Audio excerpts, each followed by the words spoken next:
नमस्कार, आप देख रहे हैं हमारा विशेष कार्यक्रम आध्यात्मिक ज्ञान चर्चा।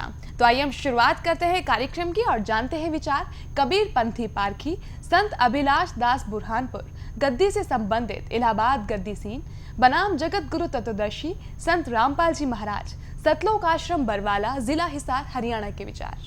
स्वामी जी, आप जी का इष्ट देव कौन है? सदगुरु इष्ट देव है। सतगुरु जी से आपका क्या तात्पर्य है? सदगुरु जो सच्चा ज्ञान देने वाला मनुष्य है। जो सच्चा ज्ञान मनुष्य दे उसे आप सतगुरु मानते हैं जी। स्वामी जी, क्या जीव ही ब्रह्म है? बिल्कुल, जीव ब्रह्म ही न परा है, वेदांत भी कहता है जीव ब्रह्म ही है। और कहने वाला जो समझने वाला, जहाँ जाओ जीव स्कूल में मिलता है, कॉलेज में मिलता है, कारखाने में मिलता है, खेत में मिलता है, दफ्तर में मिलता है, मंदिर मस्जिद में मिलता है, हर जगह जीव ही तो मिलते हैं। जीव ही ब्रह्म है, इसमें कोई संदेह की ज़रूरत नहीं है। स्वामी जी, क्या आप कबीर पंथ से संबंधित हैं? आप कबीर पंथी हैं?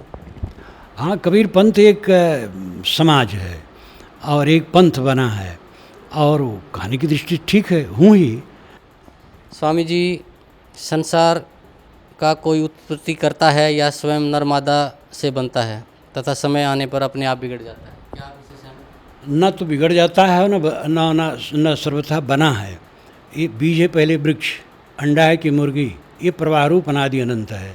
द्रव्य नित्य हैं, उनमें गुणधर्म नित्य हैं, उनके गुणधर्मों से सृष्टि क्रम नित्य है।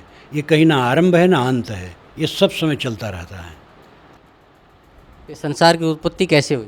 संसार की उत्पत्ति ही नहीं हुई, संसार सदा से है। आप यही समझ लीजिए, विज्ञान से देख लीजिए कि द्रव्य जितना है उतना ही रहता है, वो न घटता है न बढ़ता है। और हर द्रव्य में क्रिया है, गति है, गुणधर्म है, और जिन गुणधर्मों और क्रियाओं से सृष्टि होती है वो गुणधर्म मूल द्रव्य में नित्य हैं। इसलिए सदा से जड़ चेतन है, सदा से उनके गुणधर्म हैं और सदा से उनका प्रवाह है। स्वामी जी, पारक सिद्धांत को फलीभूत करने के लिए आपके पंथ के प्रवर्तक ने कौन से ग्रंथ को आधार माना है? वो तो बीजक उनकी वाणी है, बीजक ही उनकी वाणी है मुख्य, उनकी वही रचना है। ये कौन से ग्रंथ से प्रमाणित है? बीजक, कबीर बीजक। स्वामी जी, जीव की मुक्ति भक्ति से संभव है, किसी मंत्र के जाप से संभव है या ध्यान लगाने से संभव है? मंत्र जाप से मुक्ति नहीं होती है। स्वामी जी, अभी हम आपसे चर्चा कर रहे थे कि आप बता रहे थे कि भाई 2.5 घंटे ध्यान लगाते हैं या 3 घंटे ध्यान लगाते हैं, तो ध्यान का मोक्ष मार्ग में या भक्ति मार्ग में ध्यान का क्या महत्व है? ध्यान का अर्थ है कुछ न सोचना। पहला ध्यान तो ये है कि किसी महापुरुष का चित्र मन में लेकर के उसे मन रोकना, आंखें बंद किए तो आंखों में जो गर्मी इत्यादि की दिखाई देती उसी में मन ठहराना, या सांस पर मन ठहराना। तो ये सब क्रिया योग हैं, आलंबन है, सहारा है पहले। अंतिम ध्यान है कुछ न सोचना। तो स्वामी जी, आपका मानना है कि मुक्ति के लिए किसी विशेष मंत्र जाप की आवश्यकता नहीं है? नहीं, ये कोई ज़रूरत नहीं है। और जो जपते हैं वो बुरा नहीं है, वो जपना चाहिए उनको। जब जपेंगे समझेंगे वो जप अब छूट जाएगा, तब तो अंतर्मुख हो जाना है। वहाँ जब तब कुछ नहीं, क्रिया शून्य। स्वामी जी, संसार की उत्पत्ति पर कुछ प्रकाश डालें। मैं तो पहले कहा, संसार उत्पत्ति हुई नहीं है, संसार सदा से है और सदा रहेगा। ये तो विवेक से देखिए कि जड़ और चेतन दो सत्ताएं नित्य हैं और इनमें अपने गुणधर्म हैं, उनके गुणधर्मों से सदा से जगत है, सदा रहेगा। स्वामी जी, कबीर साहब को आप किस रूप में मानते हैं? कबीर साहब को सदगुरु मानते हैं, मानव मानते हैं, मानव रूप में मानते हैं। और सदगुरु महान संत, चमत्कारी नहीं मानते हैं। चमत्कार पारक सिद्धांत में कहीं नहीं माना जाता है। सब मनुष्य हैं। दुनिया के बड़े बड़े पुरुष जिनको लोग अवतार बना डाले और दूत बना डाले ईश्वर का, और कुछ सब मनुष्य हैं केवल।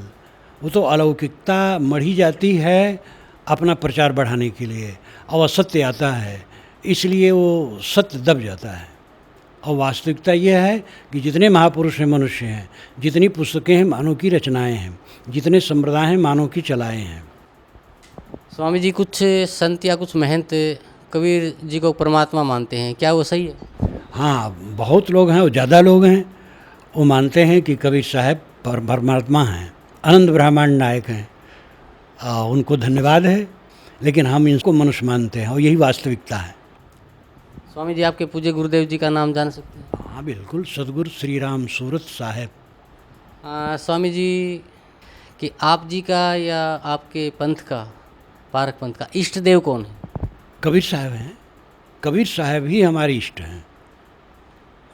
कबीर साहब को तो आप मनुष्य रूप में हाँ तो मनुष्य तो हमारे इष्ट हैं। बिल्कुल मनुष्य में इष्ट हैं और पंथ की दृष्टि से और बोध की दृष्टि से वही हमारे सर्वोपरि इष्ट हैं। स्वामी जी कई जगह दीवारों पे लिखा मिलता है कि कुल का मालिक एक है, इसका क्या मतलब है? हाँ वो ऐसी धारणा वो भी है। सारी सृष्टि में एक नियम है, विश्व नियम, और विश्व नियम से सब चलता है। वो नियम ही खास है जो संसार की गतिविधि में है, उसको वेदों में ऋत कहा गया है। संत लाओ जी आज से 2500 वर्ष पूर्व हुए हैं चीन में, उनकी ताओ ते चिंग नाम की पुस्तक, उस पर मेरा भाष्य भी है। तो उसमें उन्होंने ताओ कहा है, ताओ विश्व नियम, विश्व नियम से संसार चलता है। स्वामी जी क्या परमात्मा अपने साधक के पाप नाश करता है? विश्व नियम को लोग स्थूल बना करके एक ऐसा बना देते हैं कि वो कृपा और कोप करता है। कृपा कोप करने वाला कोई नहीं है। जो हम करेंगे वो भरेंगे, लेकिन कमज़ोर मन को ये चाहिए कि हम पाप भी करें तो वंदना करें तो क्षमा कर दे। इसलिए लोग गढ़ते गढ़ते ऐसा भावुक भगवान बना लिए हैं कि सारा पाप करो उसका नाम ले लो कट जाएगा, और इससे गड़बड़ी और बढ़ी है। कोई काटने वाला नहीं है, जो हम करेंगे वो भरेंगे, चाहे गृहस्थ हो चाहे साधु हो, जो कर्म करेंगे फल पाएंगे, कहीं जाएंगे नहीं। तो पारक पंथ जो बुरहानपुर से ही चला था? नहीं, पारक सिद्धांत तो कबीर साहब से चला, और पूर्ण साहब पारक सिद्धांत के बीज टीका लिखे, लेकिन उसके पहले गुरुदयाल साहब ने कबीर परिचय लिखा पारक सिद्धांत पर, जो फतुहा बिहार में थे, और रामराज साहब ने पंचग्रंथी लिखी जो बिहार में थे। तो इस प्रकार धनौती में पारक सिद्धांत का विचार होता रहा। तो कबीर साहब के बाद ही से पारक सिद्धांत का विचार होता रहा है, और बुरहानपुर में तो 150 वर्षों से पारक सिद्धांत प्रचारित हुआ, उसके पहले से पारक सिद्धांत रहा है। क्या कभी वेदों को भी पढ़ा है? हाँ वेदों को पढ़ा, वेदों रहते हुए वेदों को पढ़ा, लेकिन यहाँ तो वेदों को पढ़ा, वेदों पर लिखा, वेद पर मेरी पुस्तक है वेद क्या कहते हैं, जो 700 पृष्ठों की है, और 10 बरस में उसकी 4 संस्करण छप गए हैं। हमारे मित्र कहते थे कि आपकी सब पुस्तकें चलती हैं, वेद तो आपके जीवन में एक बार छपेगा, क्योंकि समझते थे गुड़ है, परंतु वो 4 बार छप चुकी 10 वर्ष में। तो वेद तो पहले से पढ़ता हूँ, आज भी पढ़ता। लेकिन स्वामी जी हमने सुना है कि वेदों में परमात्मा को साकार माना है। ना ये तो बहुत गलत है। वेदों को जानते ही नहीं है वो तो वैसे कहेंगे। वेदों को ऐसा स्थूल परमात्मा कहीं कोई नहीं माना है। वेदों में, वेद में कर्म कांड ज़्यादा है, प्राकृतिक शक्तियों को देव मान करके उनकी उपासना ज़्यादा है। सूर्य, अग्नि, वरुण, मरुत, इंद्र, दधिक्रा, ये सब प्राकृतिक शक्तियाँ हैं, इनके प्रति उपासना है, और आध्यात्मिक चिंतन जगह जगह है। उसमें कोई स्थूल ईश्वर को कहीं नहीं माना गया है। देहधारी, अवतार, ये सब कहीं कुछ नहीं माना गया है। क्या कभी गीता जी को भी पढ़ा है? गीता खूब पढ़ा, गीता घर में रह करके तो कंठे था करीब करीब, और गीता सार मेरी पुस्तक है। अभी महाभारत में पूरे गीता को लिखा हूँ। गीता का ज्ञान अर्जुन को किसने कहा? अब जहाँ तक रूपक है उसमें कृष्ण भगवान ने कहा और अर्जुन ने सुना, लेकिन श्री कृष्ण महाराज के बाद बहुत गीता बनी है। ईसा के कुछ सौ वर्ष पहले से लेकर पीछे तक 500-600 वर्ष तक बनती रही है। उसमें गीता सार की भूमिका में ये सब मैं प्रमाण दिया हूँ। लेकिन अनोखी पुस्तक है और उससे लाभ लेना चाहिए। जो भावुकता है वो भी समझना चाहिए, भावुकता भी है, लेकिन काम की चीज़ें बहुत हैं। गीता का ज्ञान किसने कहा? वही तो कहता हूँ, रूपक के अनुसार कृष्ण ने कहा और अर्जुन ने सुना, ये रूपक है, लेकिन लेखक तो और कोई है। लेखक कौन? अब लेखक के विषय में एक निर्णय करना वेदव्यास नाम माना जाता है। अभी आपने सुने कबीर पंथी पारखी संत अभिलाष दास बुरहानपुर गद्दी से संबंधित इलाहाबाद गद्दी सीन के विचार। और आइए अब जानते हैं जगत गुरु तत्वदर्शी संत रामपाल जी महाराज सतलोक आश्रम बरवाला जिला हिसार हरियाणा के विचार।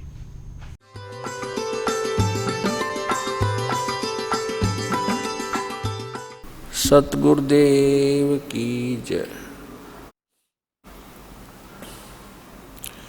बंदी छोड़ कबीर परमेश्वर जी की जय। बंदी छोड़ गरीबदास जी महाराज जी की जय। स्वामी रामदेवानंद जी गुरु महाराज जी की जय हो।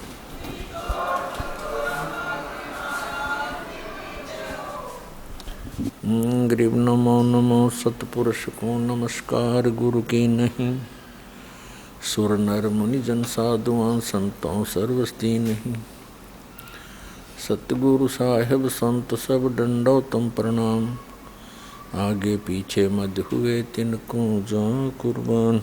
दंडवतम गोविंद गुरु बंधु अविजन सोए। पहले भये प्रणाम तिन नमो जो आगे होए। पुण्यात्मा, आप जी सुनते आए हो विशेषकर 2-3 वर्षों से कि सन 2012 में प्रलय होएगी। अब वो प्रलय का अर्थ कैसे लगाकर पेश करते हैं कि पृथ्वी पर सर्वनाश हो जाएगा। ये वो प्रलय नहीं होगी, ये अधर्म की प्रलय होगी। अधर्म का सर्वनाश होगा, अज्ञान की प्रलय होगी और ज्ञान का विकास होगा। ये वो प्रलय अब सन 2012 में होगी। परम पिता परमात्मा पूर्ण ब्रह्म सर्व सृष्टि रचनार कबीर देव जी, कबीर परमेश्वर जी हम सभी आत्माओं के जनक हैं। ये सर्व सृष्टि रचनहार हैं और हम सभी प्राणी जितने भी काल के इस लोक में हम फंसे हुए हैं, ये सभी जीव उसी परमात्मा के अंश हैं। वो हम सब का मालिक है, स्वामी है। इस ज्ञान से, सत्संग से पुण्यात्माओं को जो परमात्मा की खोज में लगे हुए हैं, उनको ये तो विश्वास हो चुका है, लगभग हो जाएगा नहीं तो ज्ञान सुनने से, कि कबीर इज गॉड। कबीर परमात्मा है, सतपुरुष है। सारे प्रमाण दास ने दिखा दिए। अब क्या समस्या आवेगी आपके समक्ष कि भाई यदि कबीर साहब ही भगवान हैं तो फिर बिल्कुल सही है। फिर तो कबीर पंथ में जितने महापुरुष हैं जो गुरु पद पर हैं, आम जनता जनसाधारण के मन में, भोले भालों के मन में ये बात मन में आवेगी कि भी सबसे पुराना कबीर पंथ में कौन सा स्थान है, हमारे किया और बीमारी है। हम सबसे पुराने को महत्वपूर्ण मानते हैं। तो पुण्यात्माओं, अब भोली आत्मा उन कबीर पंथ के उन नकली संतों के जाकर फंसना जा, इसलिए अब थोड़ा सा ये सतर्क और करना पड़ेगा। तो पुण्यात्माओं, अब भोली आत्माओं के ऐसी समस्या और आवेगी। एक परिवार था, राधा स्वामी पंथ से आया था सन 2003 में। पूरा परिवार आया, यहाँ पर दीक्षा ले ली क्रोध आश्रम में और अच्छी लगन से लगे रहे। फिर उनके मन में भी यही दोष पैदा हो गया, सारा ज्ञान समझ कर, कि भाई दामा खेड़ा के अंदर धर्मदास साहिब जी की गद्दी से संबंधित संत बताए हैं। कोई सिर फिरा मिल गया उनको दामा खेड़ा के गद्दी का कोई भक्त, उसने बता दिया उनको कि पूर्ण मोक्ष चाहिए तो दामा खेड़ा गद्दी वालों से ही होगा। कबीर साहब ने उनको वरदान दे रखा है। अच्छा, उनको झाड़ा लाने का वरदान दे रखा, कनपेट झाड़न का। कबीर साहब ने तेनों बता रखा, जो सच्चा नाम देगा उससे मोक्ष होगा। सतनाम तो वंश से नहीं, नाद से होगा। यानी आज तक किसी ने देख लो, नाद वाले जितने यानी वचन के से, उनसे ही हमारा पंथ उजागर हुआ है। और जिसके पास सही नाम है उसी से मोक्ष होगा, किसी पीढ़ी से। उनका वह बात पक्की जच गई। रामपाल तक 5-4 वर्ष से लगा नाम देने, और वो तो बहुत पुराना बताया। यहाँ से छोड़ कर वहाँ चले गए धक्के खान। उन्होंने सतनाम प्राप्त हो चुका था। सार नाम तो मालिक ने कहा था भी थोड़ा सा और रोशनी हो लन दे, फिर जल्दी दिया करेंगे, अभी तो थोड़ा खींच कर लेना है, समय बढ़ाना है। तो उनने जाकर पूछा जी हमने नाम दे दो, दामा खेड़ा पहुंच गए। वो बोले भाई ठीक है बैठो नाम देते हैं। उनने सुना दिया पूरा शब्द, अजर नाम अमर नाम पाताले सब सिंधु नाम, यही हंस का काम। वह देखे उनके मुंह की तरफ, वो कहने लगे सतनाम कौन सा होता? बोला ये है जो कुछ है, जो कुछ है बस यही है। अब वो वहाँ से तो खिसियानी बिल्ली होकर आ गए। उन्होंने फिर स्कीम बनाई, किसी से बताया कि वहाँ कबीर चौरा है काशी में, वहाँ परम संत पाओगे, वहाँ धक्के खाए। आखिर में वो भक्ति से हीन हो गए, यहाँ से भी गई। तो कहने का भाव ये पुण्यात्माओं, इस काल ने तो कई शिकंजे कस रखे, बहुत बंधन बांध रखे, पर अब ये सारे समाप्त करने पड़ेंगे। दास सारे समाप्त करेगा और ऐसा कर देगा इन सबको कि इनके पास खख नहीं, सबके जोड़े खाली करके दिखा दूंगा। अब देखो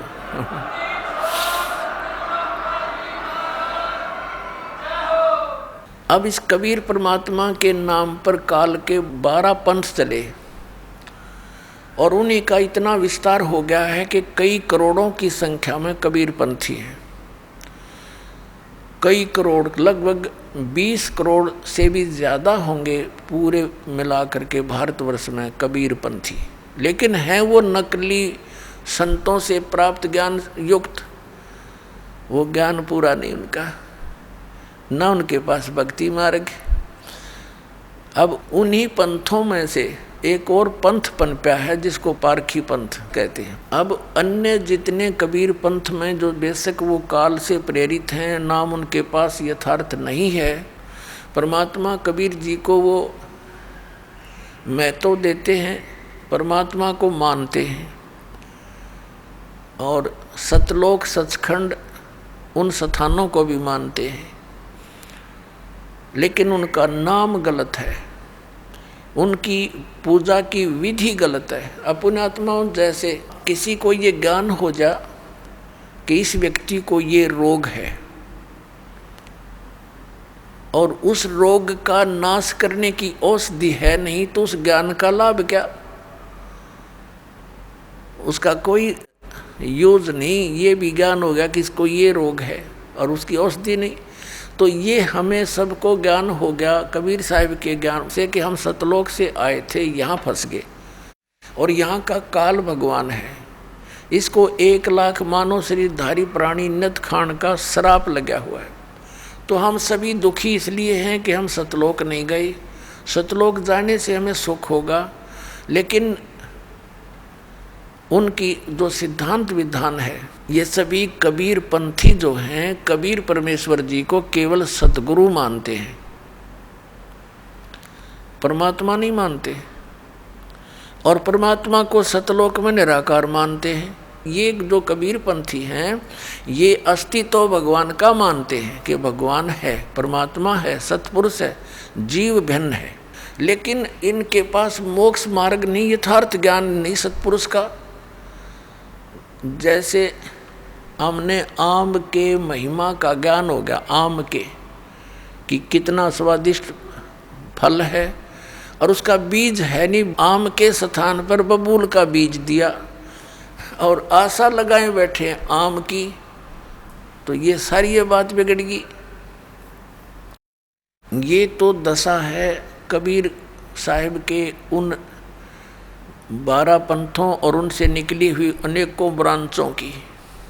और एक जो पारखी पंथ है, ये तो कतिये नास्तिक लोग हैं। इनका क्या विधान है कि एक तो ये मानते हैं कि जीव ही परमात्मा है। बताओ, जीव ही भगवान है। और फिर कहते हैं ध्यान लगाओ, और ध्यान की अंतिम उपलब्धि ये क्या बताते हैं कि विचार शून्य हो जाओ। बस ये अंतिम ध्यान की प्रागाढ़ता है। और जीव ही भगवान है, ये तो इनका ज्ञान है। और विचार सुन हो जाना, ये इनका ध्यान है। इन ते कोई पूछने वाला हो भले पुरुष हो, जब जीव ही भगवान है तो फिर साधना की और ये आश्रम बनाने की, ये पुस्तक छापने की आवश्यकता रहेगी? 2 अक्षर की बात है, भगवान तो है नहीं, जीव ही भगवान है। बताओ, कोई बुद्धिमान व्यक्ति इस बात को स्वीकार कर लेगा? और उसने भी लाखों लोग बका रखे, मूर्ख बना रखे। अभिलाष दास नाम का एक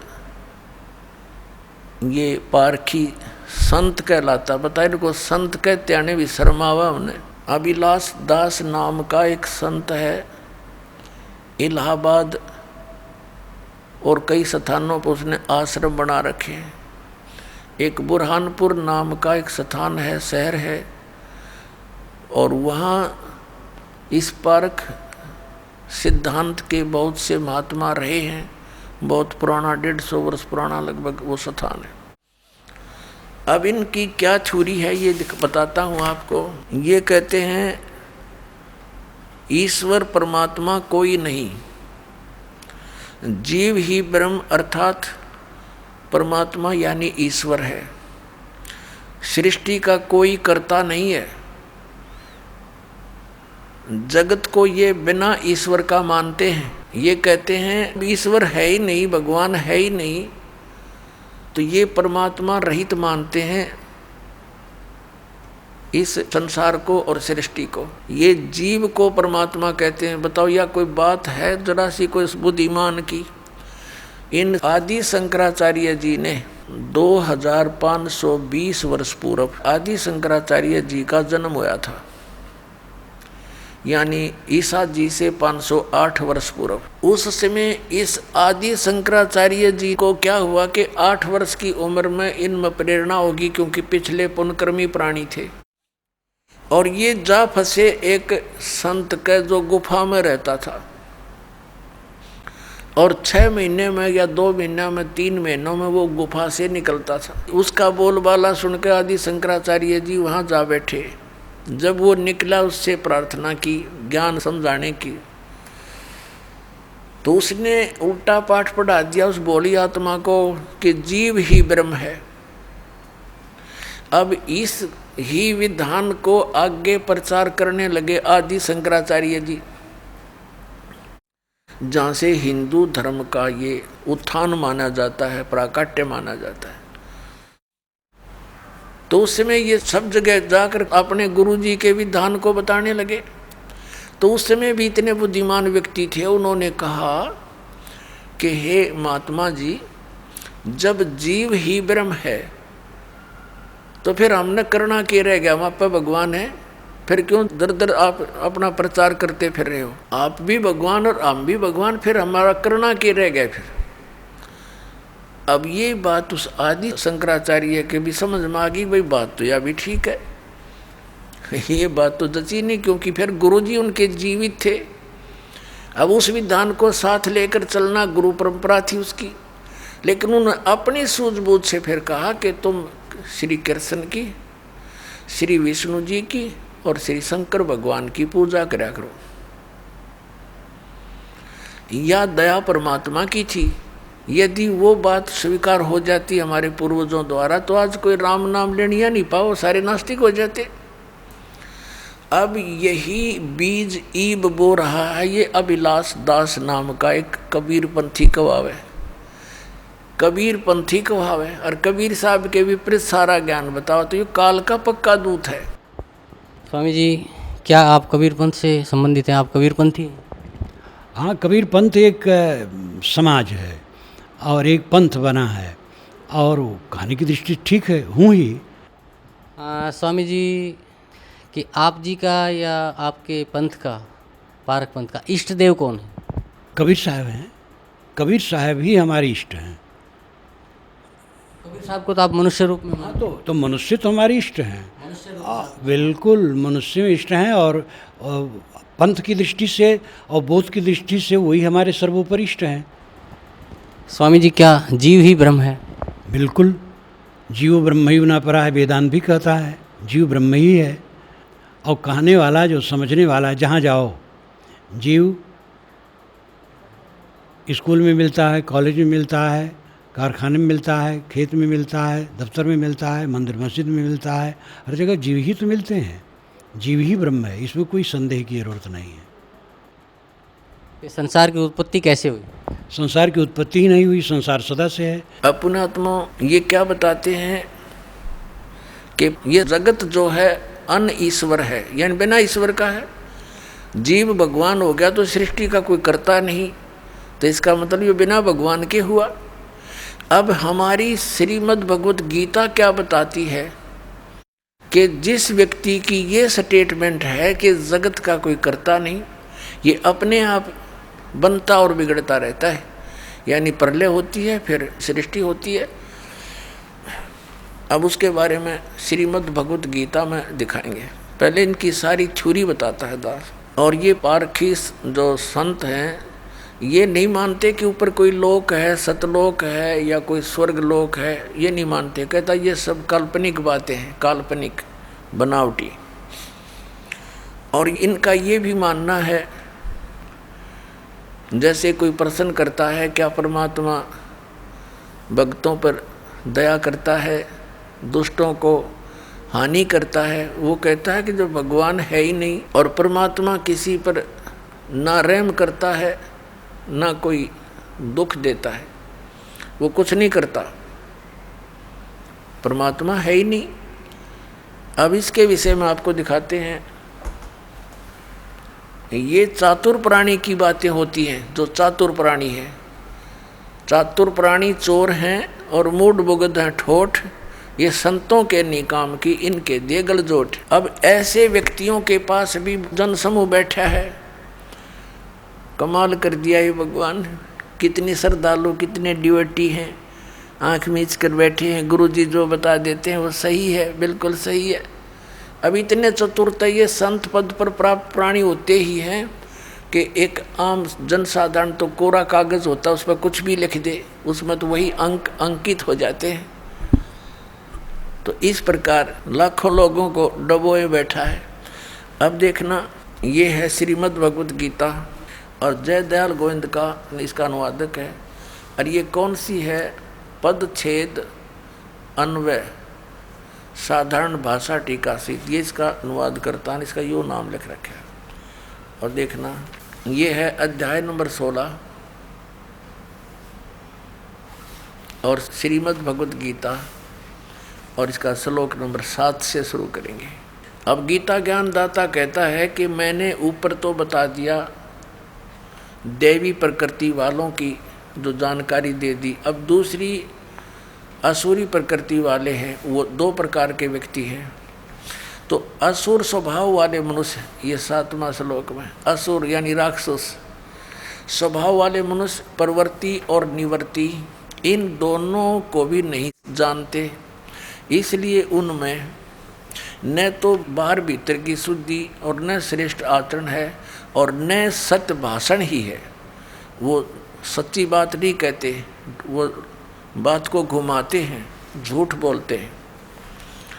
अब 8वें श्लोक में देखिएगा, अध्याय नंबर 16 के 8वां, वे असुर प्रकृति वाले मनुष्य कहा करते हैं कि जगत आश्रय रहित है, सर्वथा असत्य और बिना ईश्वर के अपने आप केवल स्त्री पुरुष या नर मादा के संयोग से उत्पन्न है। केवल काम ही इसका कारण है, इसके सिवा और क्या। 9वें में कहा कि इस मिथ्या ज्ञान को अवलंबन करके जिनका स्वभाव नष्ट हो गया है और जिनकी बुद्धि मंद है, वे यानी जड़मती, वे सबका अपकार करने वाले कुकर्मी उग्र कर्मणा माने निकम्मे, ये बकवाद करने वाले कुकर्मी मनुष्य जगत के नाश के लिए ही समर्थ होते हैं, प्रगट होते हैं। इसका अर्थ ये है। अपनात्माओं, इस पवित्र श्रीमद् भगवत गीता ने ये स्पष्ट कर दिया कि वो असुर स्वभाव के व्यक्ति होते हैं जो ये कहते हैं कि कोई भगवान नहीं, यानी सृष्टि अन ईश्वर है, ये जगत अन ईश्वर है, इसका कोई भगवान नहीं।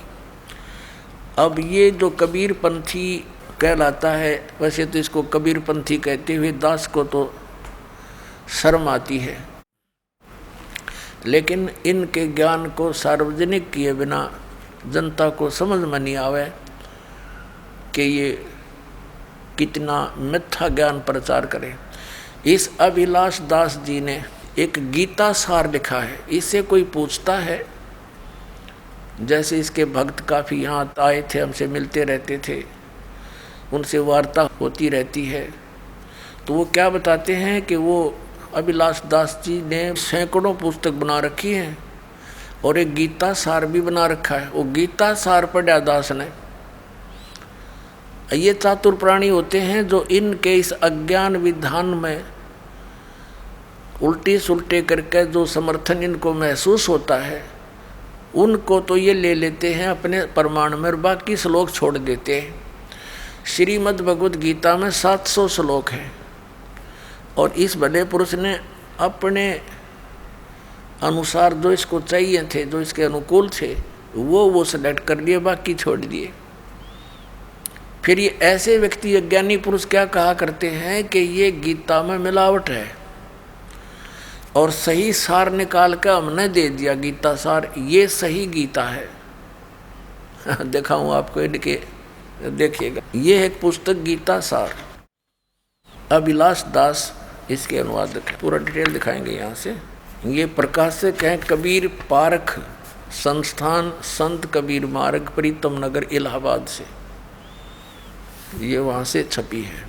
पहली बार सन 1975 में। वो तो जो बता कब से ये विष घोल रहा है समाज में। 1975 में पहली बार छपी थी और मुद्रक है Indian press private limited, Panna Lal road, Allahabad. अब दिखाता हूँ आपको इसकी कलाबाजी, देखियो। एक तरफ तो ये कहते हैं भगवान किसी का भला बुरा नहीं कर सकता। स्वामी जी, क्या परमात्मा अपने साधक के पाप नाश करता है? विश्व नियम को लोग स्थूल बना करके एक ऐसा बना देते हैं कि वो कृपा और कोप करता है। कृपा कोप करने वाला कोई नहीं है। जो हम करेंगे वो भरेंगे, लेकिन कमज़ोर मन को ये चाहिए कि हम पाप भी करें तो वंदना करें तो क्षमा कर दें। इसलिए लोग गढ़ते गढ़ते ऐसा भावुक भगवान बना लिए हैं कि सारा पाप करो, उसका नाम ले लो, कट जाएगा। और इससे गड़बड़ी और बढ़ी है। कोई काटने वाला नहीं है। जो हम करेंगे वो भरेंगे, चाहे गृहस्थ हो चाहे साधु हो। जो कर्म करेंगे फल पाएंगे, कहीं जाएंगे नहीं। और फिर गीता सार के 8 पृष्ठ पे ये क्या कहता है अभिलाष दास, सारा कुछ भूमिका लिख कर ये क्या कहता है, गुरुदेव सबका मंगल करें। और यही शुभांक्षा है मेरी। बता, एक तरफ तक है यो कि भगवान कुछ नहीं कर सकता, फिर गुरुदेव तेरा मंगल करेंगे, तेरे गुरुजी मंगल करें, सबका भला करें। है इनकी दोगली बातें, कहीं सिर पैर नहीं पाओगा। अभी तो छटाट है इसकी कलाबाज दिखाता हूँ। ये देखिएगा, अध्याय नंबर 16 का इसने अनुवाद किया है अपनी इस गीता सार में। अध्याय 16 और ये गीता सार, इसने 1 से लेकर ये 6वां श्लोक है। इसने क्या किया है, इसकी देखो कितनी कलाबाजी है। यहाँ से दिखानी पड़ेगी थोड़ी।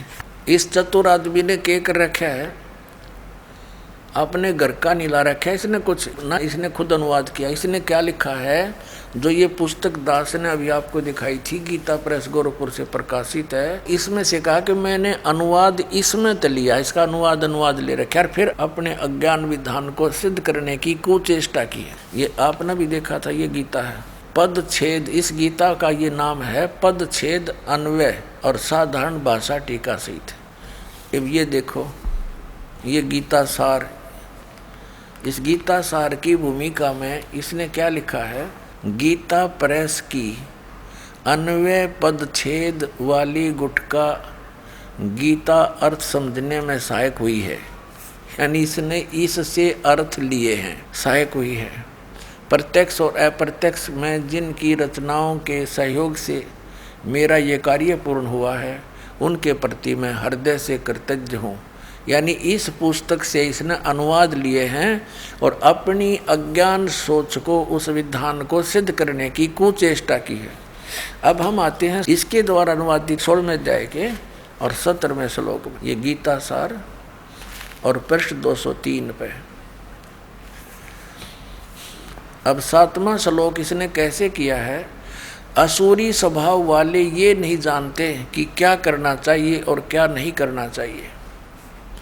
उनमें न पवित्रता होती है और न उत्तम आचरण होते हैं और न तो उनमें सत्य ही होता। सत्य नहीं, सत्य भाषण। इसमें सत्य भाषण लिखा है स्पष्ट। अब आगे देखो, आसुरी स्वभाव वाले यह नहीं जानते कि किस कार्य में प्रवृत्त होने से भलाई है और किस कार्य से निवृत्त होना चाहिए, अथवा कर्म मार्ग क्या है तथा त्याग मार्ग क्या है। वे कर्तव्य अकर्तव्य बुद्धि से हीन होते हैं। ठीक है, यह लिखा नीचे इसी में। उनमें सत्यता की बहुत कमी होती है। असुर स्वभाव के लोग होते, उनमें सत्यता की यानी सच्चाई नहीं होती, उसकी बहुत कमी होती है। अब देखो 204 पृष्ठ पे गीता सार। वे कहते हैं कि ये जगत मिथ्या तथा आधार रहित है, इसका कोई ईश्वर नहीं है, ये अपने आप पैदा हुआ है, यह केवल भोगों के भोगने के लिए है, इसके अतिरिक्त और क्या है। अब देखो इसने फिर आगे ये तो अनुवाद न्यू का न्यू ले लिया गीता प्रेस वालों का। अब इसने ये बकवाद शुरू किया अपनी तरफ से। इस श्लोक में वास्तव में जो लोग किसी प्रकार चेतन सत्ता नहीं मानते, जो लोग संसार के केवल भोग की वस्तु मानते समझते हैं, दुराचार में लगे रहते हैं, उन्हें आसुरी संपदा युक्त कहा है। जगत कर्ता ईश्वर न मानना आसुरी संपदा नहीं, यदि वह अध्यात्मवादी या सदाचार प्रयाण है। अब देखो ये क्या कहना चाहता है गीता जी के इस श्लोक को, इसलिए इसने लेना अनिवार्य समझा कि कहीं तेरे चेले पीछे तो कोई पढ़ ले और इसकी पहले लिपापोती कर दूं। ये क्या कहना चाहता है कि असुरी स्वभाव के लोग वो नहीं होते जो सृष्टि को भगवान रहित मानते हैं, वो नहीं होते, वो होते हैं जो दुराचारी होते हैं। जब इसमें स्पष्ट लिख दिया गीता जी में कि जो इस परमात्मा रहित मानते हैं सृष्टि को, कि इसका कोई कर्ता नहीं है, अनीश्वर उसी को कहते हैं, तो ये कह है, ये तो बात ठीक है। गीता में लिखा है कि असुर स्वभाव वाले इस सृष्टि को ईश्वर रहित मानते हैं, परमात्मा इसका कर्ता नहीं मानते। ये कहना चाहता है कि गीता जी के इस 16वें अध्याय के 7 से लेकर 9 तक इसमें उन लोगों को असुर यानी राक्षस स्वभाव को नहीं कहा जो भगवान इसका कर्ता नहीं मानते जगत का, उनके लिए कहा है जो दुराचारी है। और इसमें स्पष्ट लिखा, देखिए पढ़ के आपको दिखाते हैं, क्योंकि पुण्यात्मा इनकी अंग्रेजी उदास समझ सके। इन भोले भाले आत्माओं को तो गुमराह कर ही रखा कई सैकड़ों वर्षों से। ये देखना है, ये गीता प्रेस गोरखपुर से प्रकाशित। इसमें स्पष्ट किया है 16वें अध्याय के 7वें श्लोक में, अध्याय नंबर 16 का 8वें श्लोक में कहा है, वे आसुरी प्रकृति वाले मनुष्य यानी राक्षस स्वभाव के व्यक्ति कहा करते हैं, जगत आश्रय रहित है, सर्वथा असत्य और बिना ईश्वर के है, अपने आप स्त्री पुरुष के संयोग से उत्पन्न होता है। अपने आत्माओं, उन राक्षस स्वभाव वाले व्यक्तियों में से एक गुण ये भी है कि जो जगत को बिना ईश्वर का मानते हैं। और ये लिपापोती क्या करने की चेष्टा कर रहा है देखिए।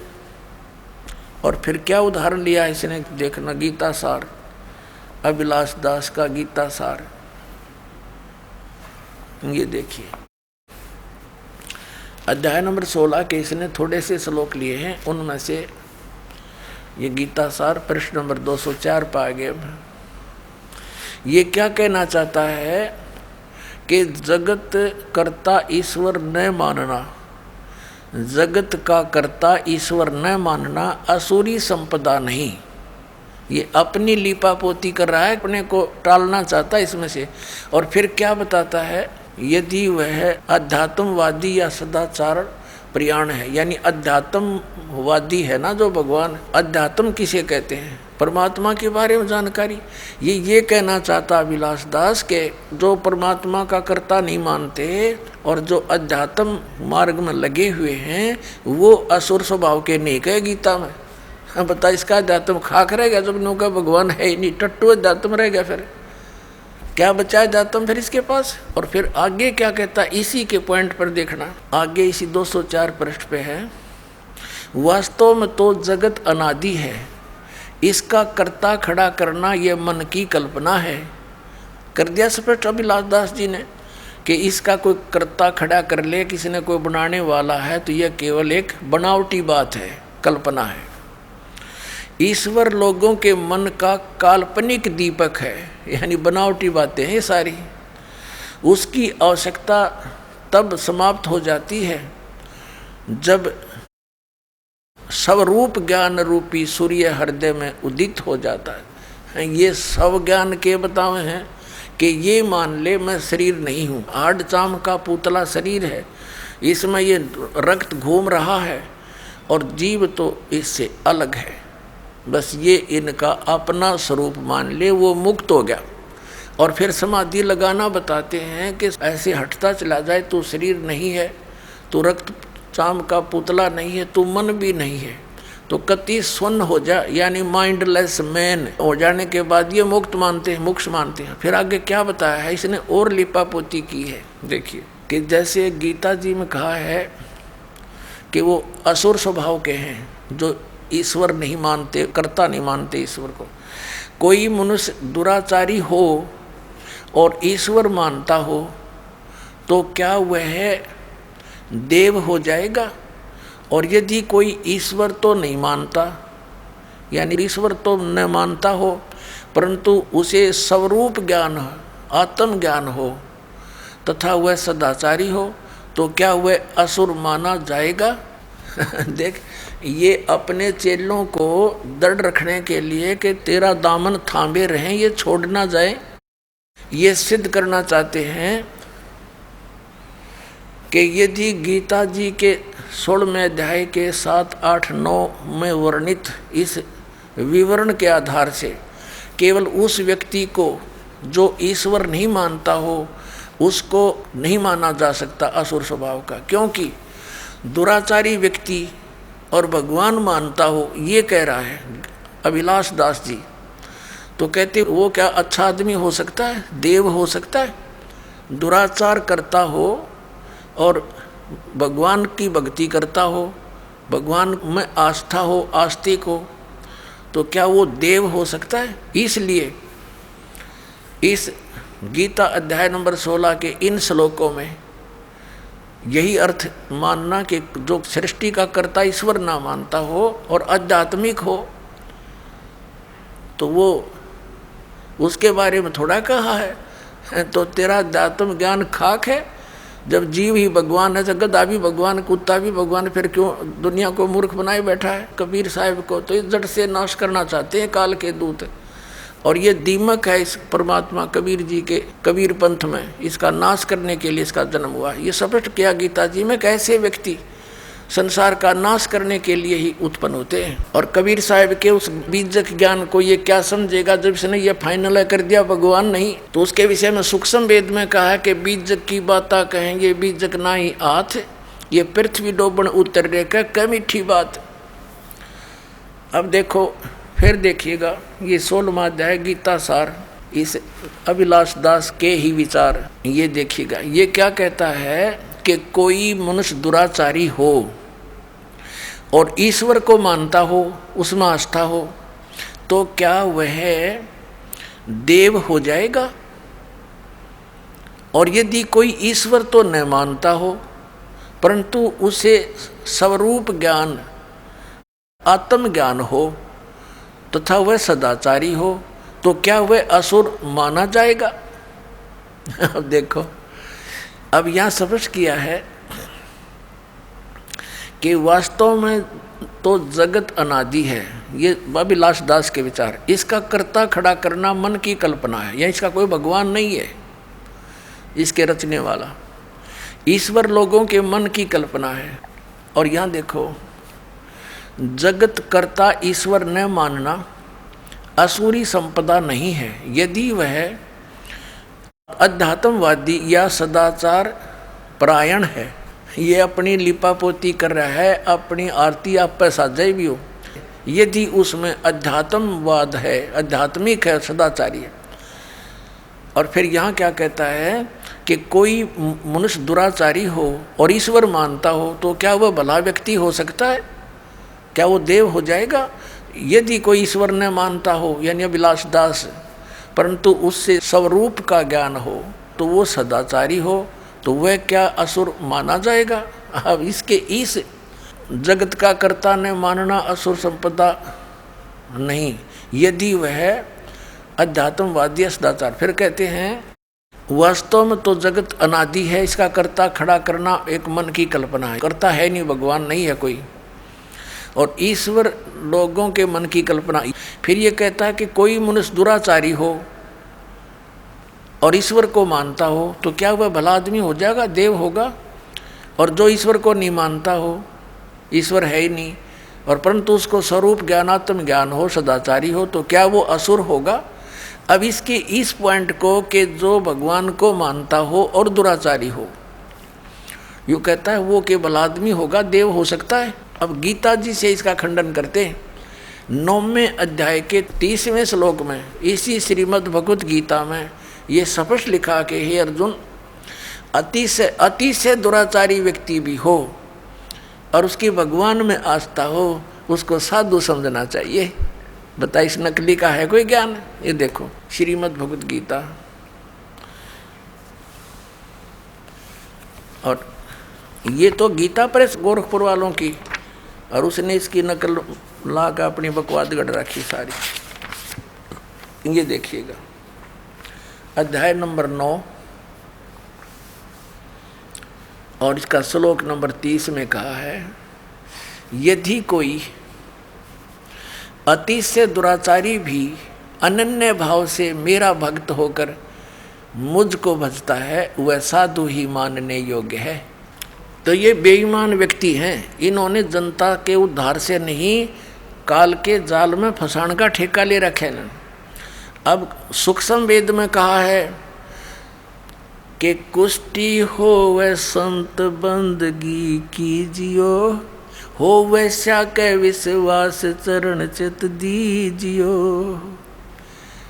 परमात्मा ने कहा है यदि किसी भक्त का कोड भी लाग रहा हो, कितना ही उसको दुख हो कर्म का, और वो भक्ति पर लग गया है, तो उससे हेट ना करना, उससे नफरत ना करना, उसको भी प्यार देना। वो भक्ति कर रहा है, वो भक्त हो गया, और वैसा का विश्वास, भगवान की श्रद्धा हो, भगवान को मानती है, वैसा कहते हैं चरण चित दीजिए। उसकी किस्मत सराइए उस बेटी की। ठीक है, कर्म के आधार से कोई कसाई बना हुआ है, कोई डाकू बन गया, कोई शराबी, कोई कुछ, तो जब इस मार्ग पर लग गए हैं विश्वास से तो बुराई भी छूटेंगी। और ये क्या कह रहा है कि कोई अति से दुराचारी व्यक्ति हो वो क्या देव हो सकता है? इसलिए अभिलाष दास को नहीं कहा इस गीता में राक्षस असुर। अब गीता कहती है कि अति से दुराचारी भी व्यक्ति क्यों ना हो उसको भी साधु मानना चाहिए, और जो भगवान को नहीं मानता तो 1 नंबर का राक्षस है, उसको तो कहने की जरूरत कोई नहीं। हो तो पशु में और पत्थर में उसमें क्या अंतर है? जब इतना जड़मती व्यक्ति है कि भगवान नहीं है, और फिर क्या है, मेरा सिर है वो नाश कर दिया। ऐसे नकलियों ने बैठा दिया अध्यात्म मार्ग का, अपने हिसाब से उन्होंने कथाएं बना डाली। अपने आत्माओं इसकी सारी अटकलबाजी दिखा दूंगा, घनी देर ना लगे, क्योंकि आज मानव समझदार है। अभी तक इस मानव के पास कोई ऐसा विकल्प नहीं था जिसने कोई तुलना कर सके, तो दास ने ये तुलना करन के ISI मार्ग के बट्टे दे दिए बाट। अभी न मिनट हम तोलांगे, अरे इनके सब की ये कोथली, ये थैलेट खाली करके दिखा देगा दास, ये के भर रहे हैं, लिख रहे हैं के ऊपर।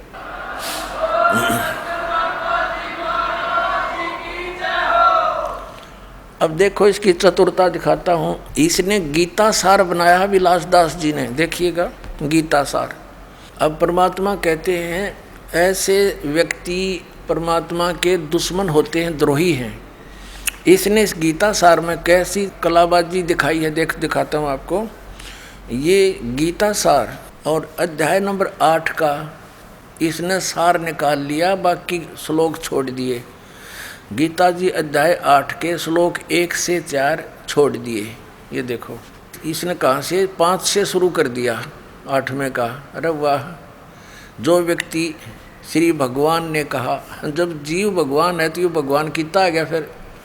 जो व्यक्ति मृत्यु के समय में केवल मेरा ही स्मरण करता हुआ शरीर त्याग कर जाता है, मेरे स्वरूप को प्राप्त होता है, इसमें संदेह नहीं। अब इसमें अपने अड़ंगा डाया इसने यहाँ पर। अब देखो इसने 6 और 7 ले लिया, 6 तक ले लिया और 7 तक ले लिया। ये देखो और 8वां भी ले लिया इसने। क्या लिया है? हे पार्थ, जो मनुष्य अभ्यास द्वारा मन को योग में लगाकर परम देव पुरुष का निरंतर चिंतन करता रहता है, वह चित्त को अन्यत्र नहीं भटकने देता है, वह उसको प्राप्त करता है। अब बता, इसमें गीता में एक तो गीता ज्ञान दाता खुद कह रहा है 8वें अध्याय के 5 और 7 में तो अपने विषय में, और 8वें के 8 में और 9 में 10 में किसी और के विषय में कह रहा है। आगे देखना, इसने फिर 9 से 13 फिर छोड़ दिए 8वें के। आगे इसने देखा तू पकड़ा जाएगा, बस 8वें में गोल मोड़ कर दिया। इसका यथार्थ अनुवाद नहीं है ये। इसने फिर 9 से 13 फिर छोड़ दिए। जहाँ यू पकड़ा जाना था वो त्याग दिए, आगे ले लिए। अच्छा, अब 15वें में दिखाऊँ आपको ऐसी कलाबाजी। ये 9वें में देखो, अध्याय नंबर 9 गीता सार का। इसने क्या किया है? अध्याय 9 के 1 से 20 श्लोक छोड़ दिए। वाह रे देवता, 21 से शुरू कर दिया, ठीक है। और फिर 22 से 27 छोड़ दिए, एक लेके 22 से 27 छोड़ दिए। ये देखो, अब इसने सीधा कित छलांग मारी 28 पे, बस आगे समाप्त कर दिया इसने, इति कर दिया। फिर एक 28 लेके 29 से 34 छोड़ दिए।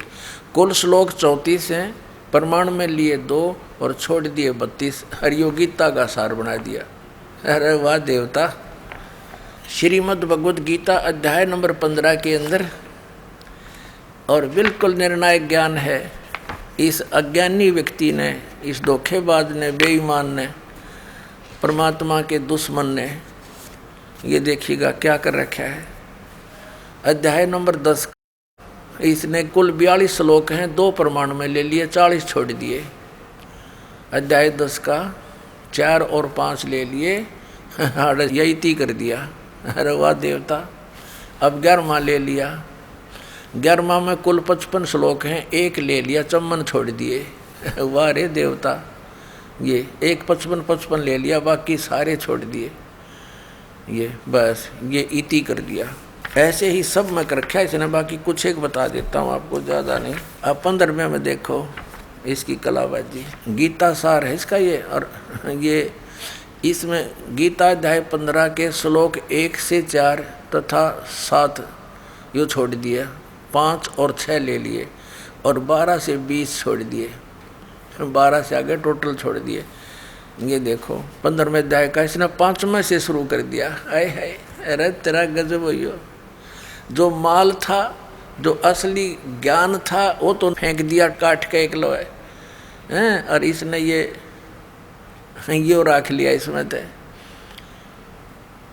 1 से लेकर 4 में निर्णायक ज्ञान है। ऊर्ध्व मूलम अधः शाखम, ऊपर को जड़ो नीचे को तीनों गुण रूपी शाखा वाला उल्टा लटका संसार रूपी वृक्ष है। और जो व्यक्ति इसको सभी पार्ट्स में जानता है, सभी भागों को जानता है, स वेदविद, वो तत्वदर्शी संत है। और ये कबीर पंथी को आवे। कबीर साहब की वाणी से परिचित नहीं। परमेश्वर ने अपनी वाणी में, अमरवाणी में लिखा है, अक्षर पुरुष एक पेड़ है, निरंजनवा की डार, और तीनों देवा शाखा है, ये पात रूप संसार। ये 15वें का इसने 1 से 4 छोड़ दिया, और 16-17 छोड़ दिया, जिसमें कति निर्णायक ज्ञान। ये गीता अध्याय 15 गीता सार है ये। अब इसमें इसने केवल 5वां ले लिया, 1 से 4 छोड़ दिए, और 6ठा ले लिया, ये देखो छठा ले लिया, पृष्ठ 188 पे, 8वां भी ले लिया, और फिर 9वां ले लिया, 7वां छोड़ दिया, 10वां ले लिया, 11वां भी ले लिया, 11वां यहाँ ख़त्म कर दिया, बस ठीक है। वाह रे देवता। और चौथे अध्याय के 1 से 16 छोड़ दिए। अरे तेरा गजब भैया, जहाँ चौथे अध्याय का सारा निर्णय ज्ञान दे रखा है कि तू यदि हठ योग करेगा तेरा निर्वाह क्यों करोगा। और यो हठ योग बतावे अभिलाष दास जी, ये हठ योग बतावे। ये भगवान परमात्मा कहते हैं ये तो परमात्मा के दोषी हैं, अपराधी हैं, और कहते हैं पापी पर बाद ना बैठो, मुख देखे पाप लगे जाका, 9-10 मास गर्भ त्रास दी, धिक्कार जन्म उसकी माँ का। अब इस अभिलाष दास जी ने तो ऐसा काम कर दिया चतुरता दिखा के। एक समय एक राजा ने महल बनवाना था, अपने मंत्री की ड्यूटी ला दी, भाई बढ़िया सामान लगवाना अपनी देख रेख में। अब मंत्री जी ने बढ़िया कारीगर खोजा, उसने नींव रख दी, शुरू कर दिया मकान बनाना। फिर कहा कि मंत्री जी अब छत देने के लिए वो लानी पड़ेंगी कड़ी और सतीर। तो मंत्री जी बोला भाई चल ले आ अपना बढ़िया माल छांट के। वो ले आया कड़ी और सतीर ले आया, एक वुडन बीम। वुडन बीम होता था सतीर, काठ का बहुत मजबूत, और चंदन का सारा, क्योंकि राजा का महल बने। अब वो एकांत स्थान पर अलग रखवा दिया सारा सामान दूसरे मकान में, और जहाँ महल बनाना था वहाँ उसकी कंस्ट्रक्शन शुरू कर दी उस मिस्त्री ने, राज ने। उधर से क्या हुआ कि मंत्री जी ने सोचा कि राजा का काम है, किसी और अच्छे कारीगर ने दिखा लेता हूँ, और इस ऊपर के जो छत के ऊपर दारमदार होता है, और सतीर एक वेरी इम्पोर्टेंट बताया इसका कि सतीर के ऊपर ही सारा कुछ दारमदार होता है, सारा लोड सतीर पर ही आता है। ये उस मिस्त्री ने बता दिया था कि जी बढ़िया सतीर लेना पड़ेगा, क्यों सारा लोड इसी पर आता है। तो मंत्री जी ने सोचा भी राजा का मामला है, कहीं सतीर कमज़ोर और कोई खराब ना आ गया हो, किसी और कारीगर ने दिखा लेता हूँ। वो और अन्य राज बुला लिया, उस राज को यानी मिस्त्री को, लक्कड़ मिस्त्री को दिखा कि भाई देखना ये सतीर ठीक है ना। अब ये बेईमान होता है का नालायक सा, उसने सोचा अपनी प्रभुता बना, नंबर 3 बन जाएंगे, फिर तुझे मिलेगा काम राजा का। वो कहने लगा कि मंत्री जी ये तो कति बहुत खराब है, इसको मैं करता हूँ ठीक। कहा भाई कर दे ठीक, जो लेगा पैसे मैं दे दूंगा। वो लिया रंदा ठाके, लगा उसने घिसाने, 2-2 इंच तार दिया दोनों तरफ से, चमका दिया कति। अब देखो ही है ना गुणिये में, मंत्री ने भी चमकता दिखा क्योंकि अच्छा रंदा लगा दिया। मंत्री जी ने सोचा भाई देख किसी बात बिगड़ जाती, अगर नो का नो रख देते छत पे तो राजा डांट मारा हो मेरे पे। उसने सोची एक मिस्त्री ने और दिखा लो कि फिर भी कसर रहेगी हो। वो एक और बुला लिया, उसे कहा कि देखना राज मिस्त्री जी सतीर ओके है ना। ने बोला जी इसमें तो बहुत त्रुटि है। अक भाई करिए ठीक तू। अका भी ले 2-2 इंच उसने तार दिया दोनों तरफ से, लगा रंदा लगाने। अब शंका होगी मंत्री जी को कि भैया तो बात बिगड़ जाती, देखा दूसरे ने भी इसमें तो त्रुटि काट दी। फिर उसने तीसरा बुला लिया, उसने उसके निरीक्षण 4-5 पे करवा दिया, और सब ने 2-2 इंच तार दिया चारों तरफ से। वो कड़ी बन गया, कति उड़न बैठन रह गया वो। अब मंत्री ने सोचा ले भाई तो 4-5 ने निरीक्षण कर लिया, अब तो यू ओके हो गया होगा। अब जब उस मिस्त्री ने चिनाई जो कर रहा था कंस्ट्रक्शन, जब छत लेवल पर पहुंच गई दीवारें, जब उन बेलदारों से कहा कि भाई जाओ सतीर लाओ उठा के, वो भेजे 10 जने, 10, 12, 15 अगला वो सतीर उठाओगा तो इतना भारा था, 2 फुट बाई 2 फुट का, कम से कम 15-16 फुट 20 फुट लंबा। तो 15-20 वो गए उठाने के लिए बेलदार। वहाँ जाकर देखा उन्हें मंत्री जी से पूछा, जी हमने वो सतीर चाहिए, कारीगर मंगावा है। मंत्री बोला ले जाओ यूरा। अब उन 2 जना अंदर लिया कंधे पे, बाकी आवा खाली। अब वो कारीगर के पास जाकर वो कहने लगे, ले भाई कारीगर सतीर ले। वो देखा रहे निकम्यो, मैंने तो सतीर मंगाया था, तुम तो कड़ी ले आए। अब साथ साथ मंत्री जी आ गए। मंत्री जी क्या कहता है कि कारीगर तने तो मेरे पर डांट मरवा दी होती, इसमें तो घड़िया त्रुटि थी। 5 कारीगर बुलाए मैंने और उनने यो सतीर सही सेट कर दिया। इन्होंने बोला खाक सेट कर दिया, इन्हें नाश कर दिया इसका। तो बताओ, कड़ी बना के धर दिया मूर्खा ने, प्रभुता के भूखा ने। 5-5 रुपये ले गए और उसका नाश कर गए। अब वो माथे माथ मारे वो कारीगर ने बोला रही क्या करूं बता। ये बैठा के इसका फिर और सतीर लाया गया और तब वो मकान राजा का बना। तो पुण्यात्माओं, ये ऐसे नीम हकीम हैं, इन्होंने सदग्रंथों का ज्ञान था नहीं और सतीर की कड़ी बना दी। 700 श्लोकों की गीता को अरे इतने काट कर 383 बढ़िया है, बाकी नकली। वाह भाई वाह, अरे वाह भले मानसो, तुमने तो यो नाश करने का ठेका ले रखा है अध्यात्म मार्ग का।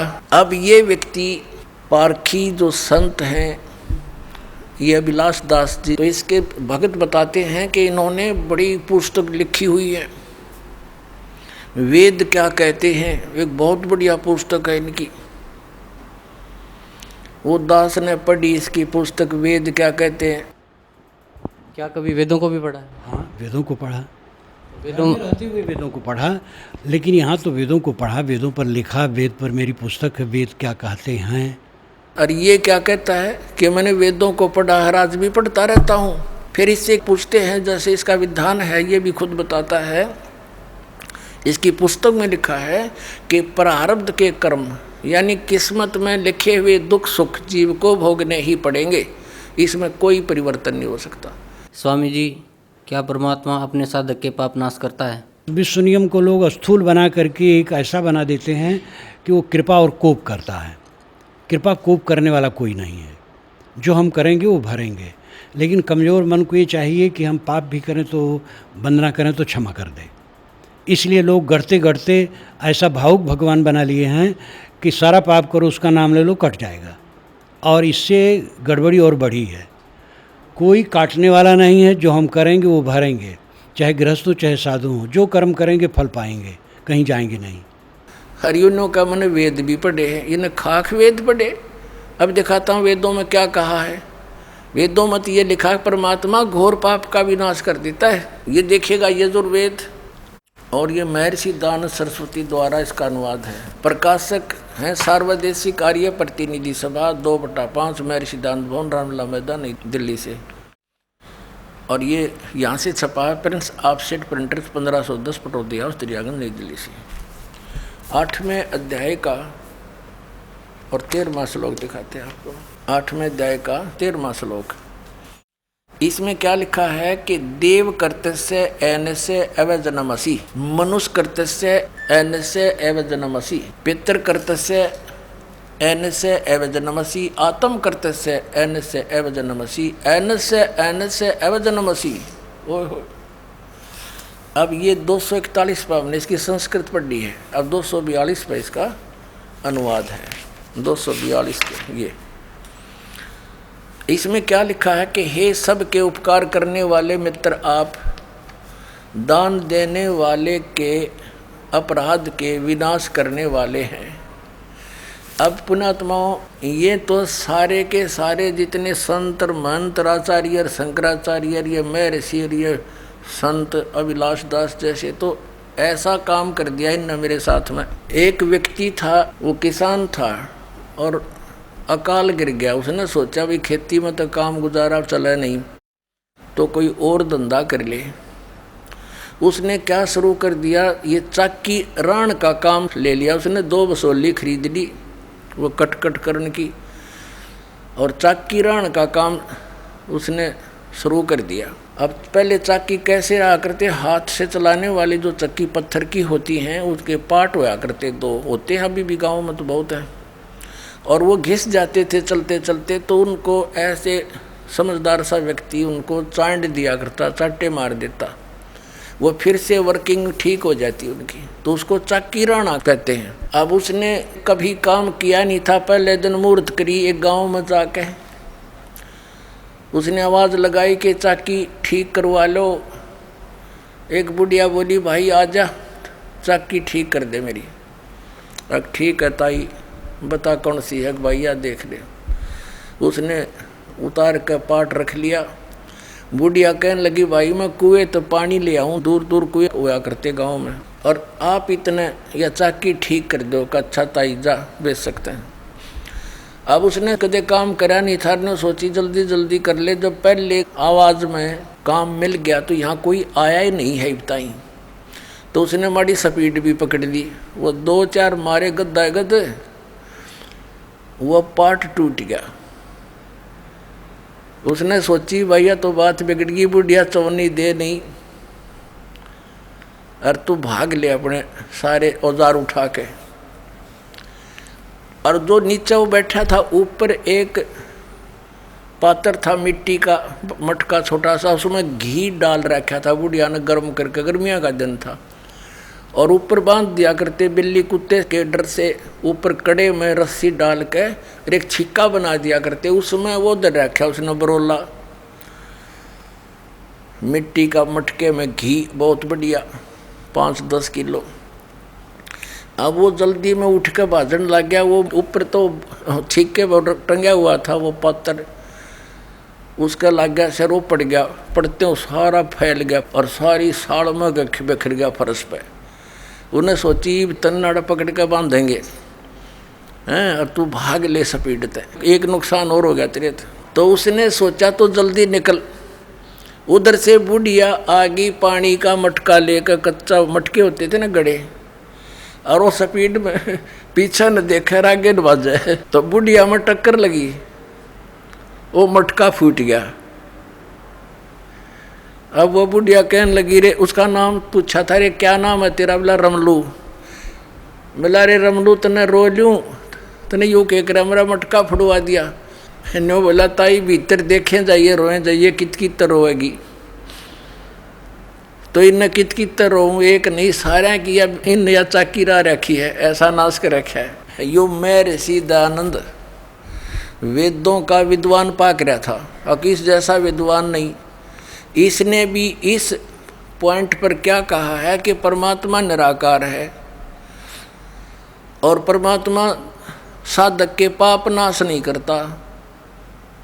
बता फिर और परमात्मा क्या करेगा? क्योंकि हमें कोई कष्ट है प्रारब्ध में अपने जीवन में, वो पाप से होता है और सुख पुण्य से होता है, और उस दुख का नाश होगा जब हमारा प्रारब्ध के पाप का नाश हो जाएगा। जैसे पैर में कांटा लगा हो किसी के, और उसको कोई ये कहे कि भी पैर का कांटा तो निकला नहीं, जूता पैर ले, आगे कांटा नहीं लगेगा। उस कांटा लगे पैर में जूता नहीं पहना जा सकता, वो तो कांटा निकले। और फिर उसको सलाह दे कि अब जूता नहीं निकालना, इस सफ़र में बहुत कांटे हैं, तो फिर इस डर से वो जूता कभी नहीं निकालेगा कि कहीं फिर से कांटा ना लग जाए।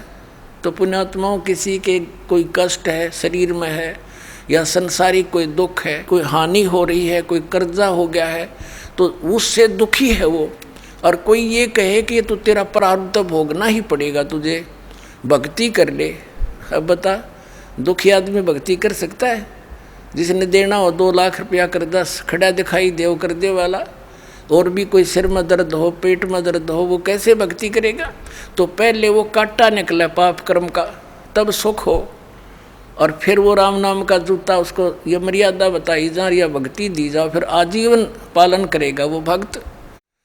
तो ये क्या कहते हैं, देखिए एक झलक साथ में से एक नकली महर्षि की ओर दिखा दूँ, दोनों का तालमेल सा लगभग मिलता जुलता है इनके विचार। देखिए ये एक सत्यार्थ प्रकाश है, इसकी रचना महर्षि दयानंद की। अब देखो, ओह महात्मा जी ने नु देखे इस पोज में तो मर जा आदमी कटके अक महर्षि पड़ा होगा, भगवान पा लिया इसने। ओह हरीब देखना, इसका ज्ञान दिखाता हूँ थोड़ा सा, एक का झलक बतेरी, इतना समय नहीं।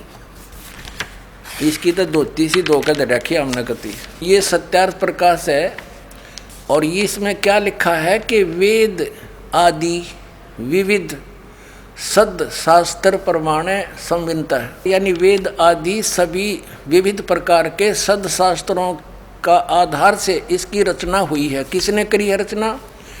इसकी देखो कितनी महिमा कर रखी है महर्षि दयानंद की। श्रीमद परमहंस परिव्राजक आचार्य महर्षि दयानंद सरस्वती स्वामी विरचित है। और ये कहाँ से प्रकाशित है? वैदिक यति मंडल, दानंद मठ, दीनानगर, पंजाब से।